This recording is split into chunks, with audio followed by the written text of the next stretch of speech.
बिहार के जितने भी टीचर हैं आजकल ट्रांसफ़र को लेकर के बहुत ही चिंतित हैं। काहे कि बीच में जो बीपीएससी टीआरई 1 के लोग हों, चाहे टीआरई 2 के लोग हों या टीआरई 3 के लोग हों, लगभग बहुत से लोगों का ट्रांसफ़र हो चुका है।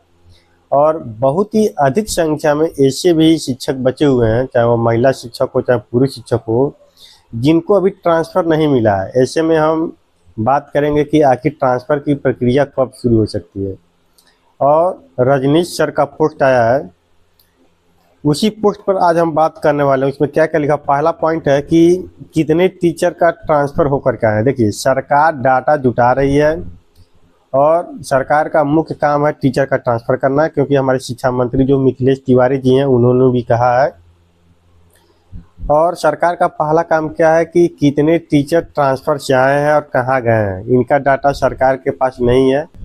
आपको लग रहा होगा कि डाटा इकट्ठा करने के बाद क्या होगा, सरकार इस डाटा क्या क्या करेगी। तो मैं आपको बता दूं कि हुआ ये था कि किसी विद्यालय में जितने सब्जेक्ट के टीचर होने चाहिए थे उस मात्रा में वहाँ पे टीचर नहीं पहुँचे थे। मान लीजिए कहीं पे इंग्लिश के टीचर नहीं थे और वहाँ पे एक भी टीचर का ट्रांसफ़र नहीं हुआ, और जिस विद्यालय में इंग्लिश के टीचर पहले से थे वहाँ पे 2-2, 3-3 टीचर इंग्लिश के चले गए। इससे ट्रांसफ़र होने के बाद पूरी प्रक्रिया पर मतलब टीचर लोग कहें तो या पदाधिकारी लोग या अगल बगल के जानने वाले लोग मतलब सवाल जवाब करने लगे। इस बात को लेकर के इस बार सरकार जो है बहुत ही सजग है, और जो भी आंकड़ा इकट्ठा होगा उसमें ये देखा जाएगा कि जितने भी विद्यालय हैं उसमें सरप्लस टीचर न हो। जिस सब्जेक्ट के टीचर को जिस विद्यालय में भेजना है वहाँ पे पहले से टीचर हैं नहीं है, ये सारा चीज़ इस बार देखा जाएगा। और इस बार ऐसा होने की गुंजाइश बिल्कुल भी नहीं रहेगी कि एक स्कूल में कहें तो एक सब्जेक्ट के कई टीचर चले जाएं और किसी सब्जेक्ट का कोई टीचर न पूछे। देखिए, सबसे बड़ी बात यह है कि टीचर साथी लोग पूछ रहे थे कि किनका ट्रांसफ़र होगा किनका ट्रांसफ़र नहीं होगा। तो मैं आपको बता दूं, सभी कोर्स के टीचर का ट्रांसफ़र होगा, चाहे वो प्राइमरी को हो, मिडिल को हो, 9th 10th को, 11th 12th को, सभी कोर्स के टीचर का ट्रांसफ़र होने जा रहा है। और इसमें ये लिखा हुआ है, देखिए सबसे बड़ी बात इसमें ये लिखा है कि जिनका ट्रांसफ़र हो गया है उन्हें वेट करना होगा। नहीं भाई साहब, ऐसा कोई बात नहीं है। ये रजनीश सर का जो पोस्ट आया है उसमें ऐसा लिखा हुआ है कि जितने लोग ट्रांसफ़र ले चुके हैं उनका दोबारा ट्रांसफ़र नहीं होगा। लेकिन मुझे ऐसा बिल्कुल भी नहीं लगता है, क्योंकि जब हम लोगों का ट्रांसफ़र हुआ था, फर्स्ट फेज में मेरा ट्रांसफ़र हुआ था, उस समय नॉर्मल ट्रांसफ़र हुआ ही था। लोग जितने टीचर लोग थे वो लोग क्या किए थे, फर्स्ट फेज में ट्रांसफ़र लेने के बाद जब म्यूचुअल ट्रांसफ़र हुआ तो अगल बगल के पंचायत में लोग म्यूचुअल करा लिए थे। 2 किलोमीटर 4 किलोमीटर भी नज़दीक लोग और चले गए थे, गांव के पास चले गए थे म्यूचुअल से। और उस समय भी ये चर्चाएं बहुत तेज थी कि जिनका एक बार ट्रांसफ़र हो गया है 3 साल तक उसी विद्यालय में बने रहना है। और इस बार भी मुझे ऐसा नहीं लगता कि ऐसा कोई नियम आने वाला है कि उनको वेट करना होगा। जितने लोग फार्म भरेंगे ट्रांसफ़र के लिए सबका ट्रांसफ़र होगा। फिर दिया कि शहरी क्षेत्र में जमे टीचर का ट्रांसफ़र। तो फिर देखिए, ये जब ट्रांसफ़र की बात होती है तो हर बार ये आता है कि शहरी क्षेत्र में जितने टीचर है सबका ट्रांसफ़र हो जाए।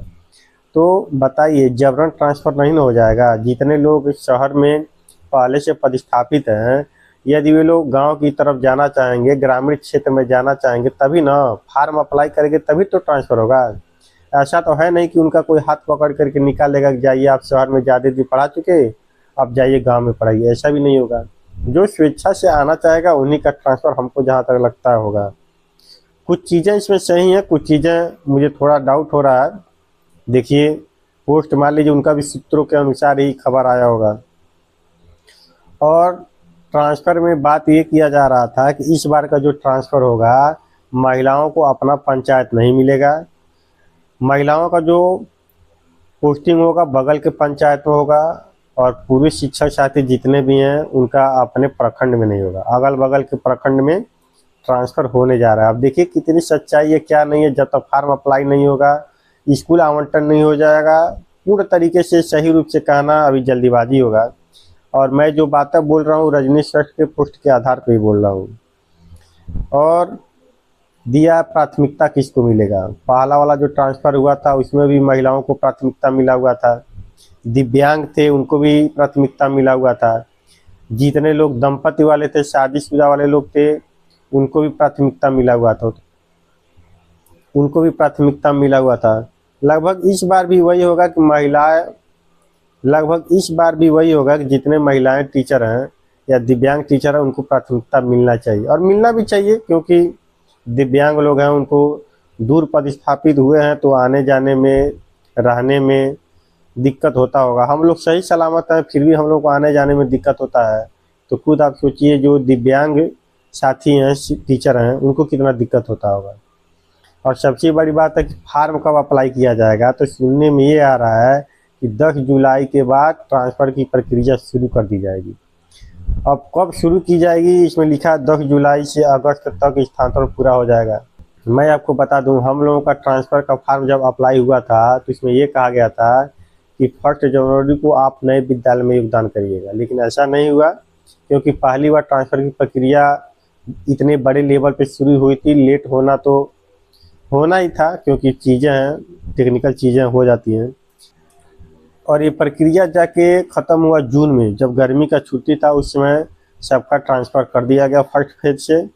और जब गर्मी के छुट्टी के बाद स्कूल खुला तो जितने लोगों का ट्रांसफ़र हुआ था, कोई पहला दिन किया, कोई 1 हफ्ते का समय मिला था, तब जाके सबका ट्रांसफ़र हुआ जून में। अब सोच लीजिए 6 महीना का समय लगा, लेकिन उस समय चीज़ें नहीं थी। और इस समय क्या, पहले का सब देखा है, बना बनाया है, कैसे क्या करना क्या नहीं करना, सारा चीज़ सरकार के पास है, वेबसाइट है, मतलब हर चीज़ उपलब्ध है, कैसे किनका ट्रांसफ़र किस आधार पे करना है। अब जितना समय फार्म भरने में लगेगा उतना ही समय लगेगा। जब एक बार फार्म भरा जाएगा तो उम्मीद तो ये रहेगा ना कि हाँ ट्रांसफ़र अब हो के रहेगा। सभी साथी अपने घर के नज़दीक चले जाएंगे। और भी कोई आपके मन में सवाल होगा तो कमेंट में लिखिएगा, वीडियो को लाइक करिएगा, चैनल को सब्सक्राइब करिएगा। धन्यवाद।